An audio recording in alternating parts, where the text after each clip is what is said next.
नमस्कार। फिर से एक बार स्वागत है मेरे चैनल पर। मैं हूं राज।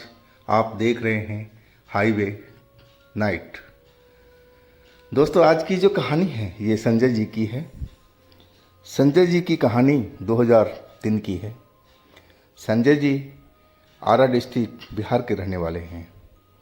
और जब ये घटना घटी थी तो 17-18 साल के थे। तो चलते हैं इनकी कहानी में।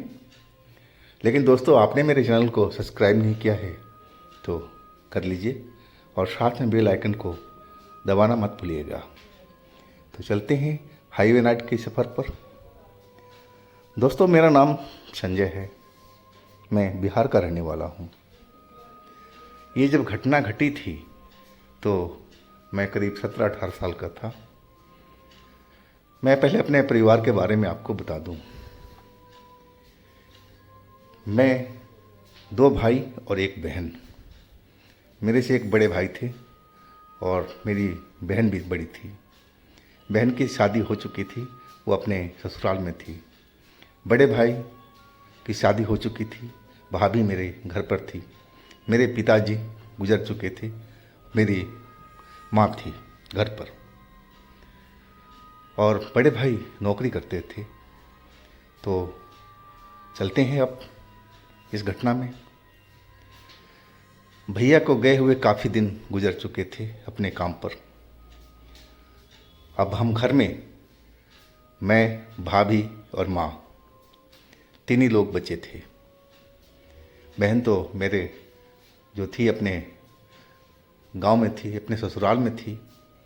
कभी कभी आ जाती थी, लेकिन वो रुकती नहीं थी, वो चली जाती थी। भाभी की कुछ तबीयत खराब होने लगी थी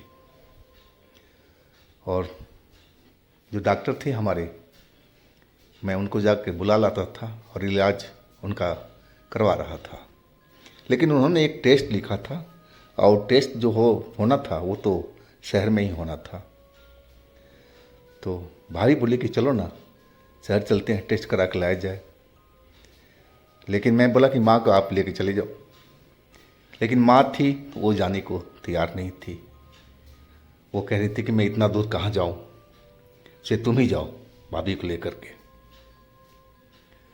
अब हम भाभी को लेकर के और शहर की तरफ निकल गए थे। जो पैदल का रास्ता था हमारे गांव से करीब 1.5 किलोमीटर के आसपास था, तब मेन हाईवे या रोड आता था। और फिर वहाँ से हमें बस पकड़ करके, और 1 घंटे की बस का सफ़र था, तब हम शहर पहुँचे। हम जब शहर में पहुँचे तो दोपहर से ऊपर का टाइम हो चुका था और वहाँ जो टेस्ट कराना था वहाँ पर भीड़ लगी हुई थी। लेकिन टेस्ट हमारा हो चुका था भाभी का, और तब तक शाम के जो रिपोर्ट मिलना था वो 5:30 बजे के आसपास में। गर्मी के दिन थे। अब आसमान में बादल छाने लगे थे। लग रहा था कि कभी भी बरसात हो जाएगी। और मैं भगवान से प्रार्थना करने लगे कि भगवान बारिश को अभी रोक दो, हम जब घर पहुंच जाए तो झमाझम अब बरसने लगना। लेकिन किसी के कहने से थोड़ी कोई रुकता है। अब हम वहाँ से बस पकड़ करके चल पड़े थे। जब अपने बस स्टैंड पर हम उतरे तो अंधेरा हो चुका था। लेकिन शुक्र था कि बारिश अभी भी नहीं हुई थी। बस लग रहा था कि अब हो जाएगी कि तब हो जाएगी। बादल गरज रहे थे, बिजली चमक रही थी। और मैंने भाभी से बोला कि भाभी, तुम्हें थोड़ा तेज चलना पड़ेगा। अगर तुम धीरे धीरे चलोगी तो हम लोग रास्ते में फंस जाएंगे। अब भाभी जितनी चल सकती थी तो उन्होंने चलना शुरू ही किया था और हम जल्दी जल्दी कदम बढ़ाते हुए अपने गांव की तरफ निकलते जा रहे थे। अभी हम थोड़े ही दूर पहुंचे थे कि बारिश ने रंग दिखा दिया। वो झमाझम बारिश पड़ना शुरू हो चुका था। संजोग से हम जिस जगह पर थे वहाँ पर ओट था बारिश से बचने का, और उस जगह पर हम खड़े रहे हम लोग। और बारिश जो थी वो बंद होने की नाम नहीं ले रही थी। लगातार बारिश होता जा रहा था। झमाझम हवा भी तेज थी। लग रहा था कि कोई तूफान आया है। इतनी तेज बारिश हो रही थी और इतनी तेज हवाएं भी चल रही थी साथ साथ में। करीब 1 घंटा हम लोग वहाँ पर इंतज़ार करना पड़ा था। तब जाकर के बारिश थोड़ा बंद हुआ। रोड पर अब तो पानी ही पानी लग चुका था और हमारा तो कच्चा ही रास्ता था और उसमें तो अब पानी भरा हुआ था। कहीं कहीं तो कीचड़ भी अब होने लगा था। हम चलते जा रहे थे रास्ते को देखते हुए। मैं भाभी का हाथ पकड़े था कि भाभी कहीं गिर न जाए।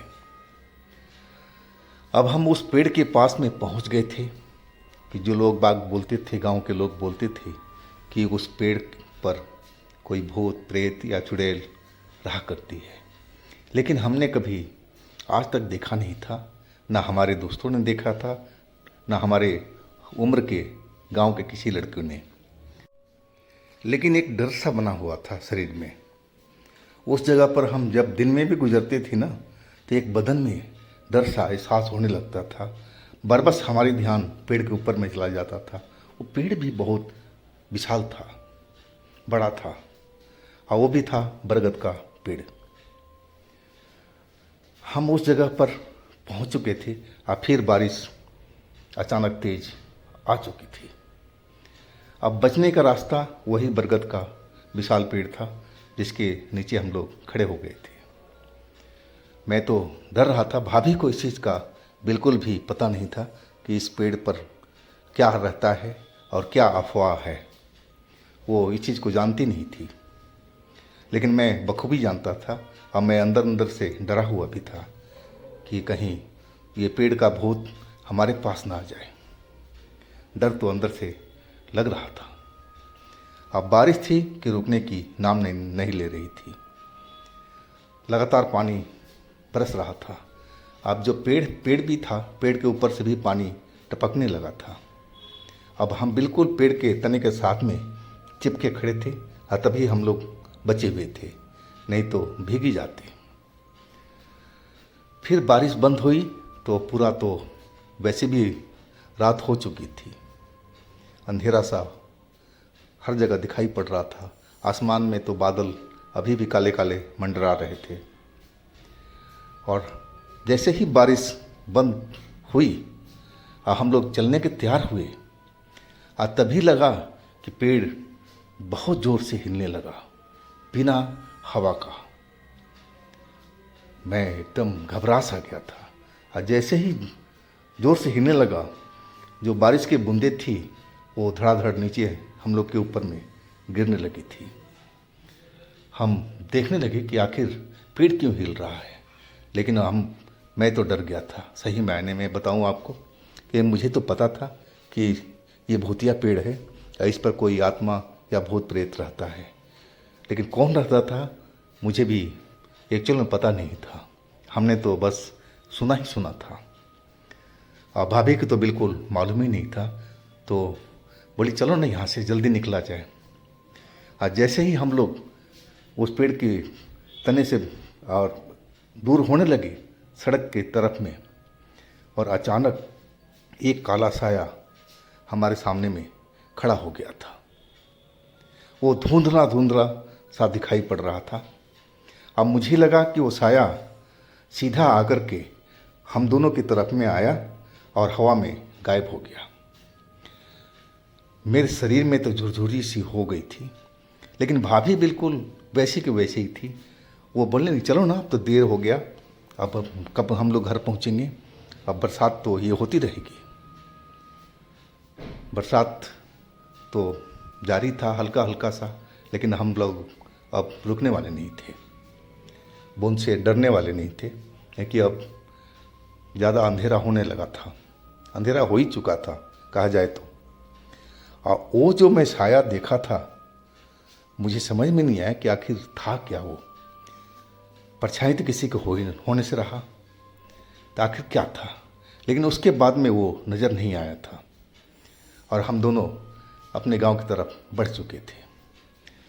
जो भाभी पहले छोटे छोटे सी कदम लगाती थी, अब तो वो बड़े बड़े कदम बढ़ाने लगी थी। वो तो मुझसे भी तेज चल रही थी।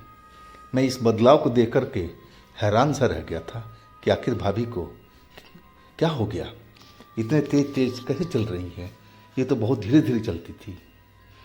लेकिन मैं सोचा कि शायद बारिश की वजह से भाभी तेज चल रही है और हम लोग घर पहुंच गए थे। माँ हमारी इंतज़ार कर रही थी, रास्ता देख रही थी। जब हम लोग पहुंच गए तो अभी चैन के सांस लिया था। पूछने लगी कि इतना लेट कैसे हुआ। फिर हमने बताया कि बारिश आ चुकी थी और रिपोर्ट लेने में टाइम लग चुका था। बात ख़त्म हो चुकी थी। हमने वो बात, पेड़ वाली बात माँ को बिल्कुल नहीं बताया। ये माँ खामखा डर जाएगी। और फिर हम खाना माँ ने बना रखा था और मैं खाना खाने के लिए बैठ गया था। मैंने भाभी को आवाज़ लगाया कि भाभी खाना दे दो। भाभी रसोई में थी, लेकिन भाभी तो सुन ही नहीं रही थी। बर्तन खड़क रहे थे अंदर में रसोई में, लेकिन भाभी कोई आवाज़ ही नहीं दे रही थी कि मैं आ रही हूँ, चाहे खाना ला रही हूँ, ऐसा कुछ नहीं बोल रही थी। माँ चारपाई पर अंदर बैठी हुई थी कमरे के अंदर में, और मैं दोबारा आवाज़ दिया, भाभी जल्दी से खाना ले आओ ना, भूख लग रही है। लेकिन फिर भी भाभी का आवाज़ नहीं आया। तो मैंने माँ से बोला कि माँ देखना न ज़रा भाभी क्या कर रही है किचन में, रसोई में। तो माँ उठ कर के गई रसोई में, और जैसे ही पहुँची माँ ज़ोर से चिल्लाई। अब मैं माँ की चीख सुन कर के सीधा रसोई की तरफ भागा। क्या देखता हूँ कि जितने माँ ने खाना बनाया था और उसी कढ़ाई में जो सब्जी था और जो रोटी था, भाभी खड़े खड़े ही और बड़ी गंदे तरीके से खाना को खा रही थी। और यही सब चीज़ देख करके माँ बिल्कुल डर चुकी थी और उन्होंने चीख मारा था। मैं जाते ही बोला, भाभी ये क्या कर रही हो तुम। लेकिन भाभी तो बस खाने में लगी हुई थी, वो तो मेरी तरफ देखना भी नहीं चाहती थी। आखिरकार पूरा जो कढ़ाई की सब्जी था ख़त्म हो चुका था, वो जो रोटी था सब खत्म हो चुका था। अब फिर वो इधर उधर देखने लगी जैसे उनका पेट अभी भरा नहीं हो, उनको और भी कुछ खाने को चाहिए। माँ मेरी हाथ पकड़ करके और सीधा कमरे में ले गई और बोलने लगी, अरे बेटा इस पर तो कोई साया चढ़ गया है, ऐसे कोई खाना खाता है, ज़रूर कोई भूत प्रेत का असर इस पर हो गया है। माँ हमारी गांव के रहने वाली थी और सब कुछ ऐसी कुछ बातें जो थी वो जानती थी। वो लक्षण देख कर के पहचान जाती थी कि इसके साथ में क्या हुआ है। और मैं तब तक माँ को सारी घटना बता दे कि माँ हम उस पेड़ के पास में रुके थे और वहाँ पर हमने एक साया को अपनी तरफ आते हुए देखा था, जहाँ भाभी और मैं खड़ा था। और साया आकर के एकदम हवा में हमारे पास में आके गायब हो गया। कहीं वही साया भाभी के अंदर प्रवेश तो नहीं कर गया है। अब माँ तो अपना सर पर हाथ रख करके बैठ गई थी। बोले तूने बताया क्यों नहीं अभी तक। यानी कि माँ मुझे डाउट था, मैं संदेह में था। माँ सीधे अब हाथ पैर जा कर के नलका पर धोने लगी और मंदिर घर में पहुंच गई। अब मंदिर घर से जो पूजा वाला लोटा था, जो गंगा जल था उसमें, वो ले कर के रसोई में पहुंच गई। और जब देखा तो भाभी सारे जो खाने के डब्बे थे, बर्तन थे और भी चीज़ें थी, सब नीचे बिखेर बिखेर करके देखती जा रही थी कि कोई खाने की चीज़ और भी मिल जाए। और तब तक तो माँ गंगा जल हाथों में ले करके और उसके ऊपर में छिड़क दिया। और जैसे ही छिड़का गंगा जल भाभी के शरीर पर पड़ा, भाभी एक नज़र तो हमारी तरफ, माँ बेटे की तरफ घूर करके देखा और उनकी इतनी बड़ी बड़ी आंखें हो गई थी कि हमें तो देख कर के सिहरन सी होने लगी थी। डर गया था मैं भी, लेकिन माँ बिल्कुल नहीं डरी थी। वो दोबारा गंगा जल अपने हाथों में लेकर के और भाभी के ऊपर में दोबारा छिड़क दिया। और जैसे ही इस बार गंगा जल उनके शरीर पर पड़ा था, और भाभी वहीं नीचे जैसे गिर गई हो और अपना होश खो बैठी थी। अब माँ बोले कि इसको उठाओ और ले चलो खाट पर। मैं तो एकदम डरा हुआ था, मेरा तो हिम्मत ही एकदम जवाब दे चुका था। माँ बोली, तू क्यों डर रहा है? तेरे ऊपर भी कोई साया है क्या? इसको उठा और ले चल खाट पर, अब ये ठीक हो जाएगी। जो कुछ भी साया होगा अब दूर भाग जाएगा। हमारे गंगा जल में शक्ति है, पूजा का गंगा जल है। हमारे देवता जो हैं ये शक्ति देते हैं इस गंगा जल में।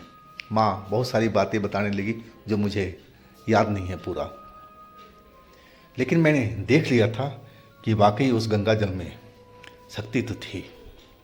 और हम भाभी को उठा करके और कमरे में ले आए, खाट पर लिटाए। माँ वो उनको भाभी को उठाने लगी थी कि बहू उठो, आंखें खोलो। उनके चेहरे पर थपकियाँ देने लगी थी और थोड़ी देर में ही भाभी ने आंखें खोल दी थी। और वो जो आंखें थी बिल्कुल अब नॉर्मल थी। अब वो वाली आंखें नहीं थी जो मैंने देखा था उस टाइम में। बिल्कुल सामान्य सी आंखें थी और चेहरे पर ऐसा कुछ मुझे नहीं लग रहा था कि भाभी के ऊपर में अब कोई साया है। बिल्कुल सिंपल सा चेहरा उनका था अभी। और उस टाइम तो अजीब सी डरावना सा शक्ल उनकी लग रही थी। लाल लाल सी एकदम चेहरा, गालों का रंगत हुआ पड़ा था। माँ पूछने लगी, क्या हुआ था बहू? अब भाभी क्या बोले? उनको तो कुछ पता ही नहीं था कि उनके साथ में क्या हुआ है। और इतना सारा खाना, 3 जनों का खाना अकेले कैसे खा गई, उनको कुछ मालूम नहीं था। वो बोलने लगी, क्या हुआ? कुछ तो नहीं हुआ? वो मम्मी बोली कि बहू, तुम्हारे साथ में ऐसे ऐसे हुआ है कहानी, और तुम हमारा भी खाना दोनों जनों को सब कुछ चट कर गया है, तुम्हें कुछ पता है? अब भाभी बोलने लगी, नहीं नहीं, मैं ऐसा थोड़ी कर सकती हूँ। मैं ऐसा कभी नहीं कर सकती कि आप लोग का हिस्से का भी खाना मैं खा जाऊँ, इतना पेटी हूँ मैं। वो मानने को तैयार नहीं थी। लेकिन अब जो हो चुका था तो हो ही चुका था, उसको तो अब भूलना ही काफ़ी था। और इसके बाद भाभी बिल्कुल हमारी नॉर्मल हो चुकी थी। और फिर उन्होंने खाना भी बनाया था हमारे लिए, और हम माँ बेटे फिर खाना खा करके और सोए थे। अगले दिन भी भाभी बिल्कुल सही थी, कोई चीज़ ऐसा नहीं लग रहा था कि सही नहीं है। तो दोस्तों, ये थी आज की घटना संजय जी का। अगर आपके पास भी इस तरह का कोई अपनी स्टोरी है, कोई घटना है, तो आप मुझे व्हाट्सएप नंबर पर भेज सकते हैं। और दोस्तों, हमारे दूसरे चैनल पे भी आप लोग विजिट कीजिए। उसका लिंक मैं नीचे डिस्क्रिप्शन बॉक्स में दे रखा हूँ। उसमें भी अच्छी अच्छी मज़ेदार कहानियाँ हमने डाली हुई है जो आपको बेहद पसंद आएगी। और दोस्तों, मेरे इस चैनल को भी सब्सक्राइब कीजिए, लाइक कीजिए, शेयर कीजिए। फिर मिलते हैं अगले दिन एक नई घटना, एक नई कहानी के साथ में। आप लोग अपना बहुत ही ख्याल रखिएगा। नमस्कार।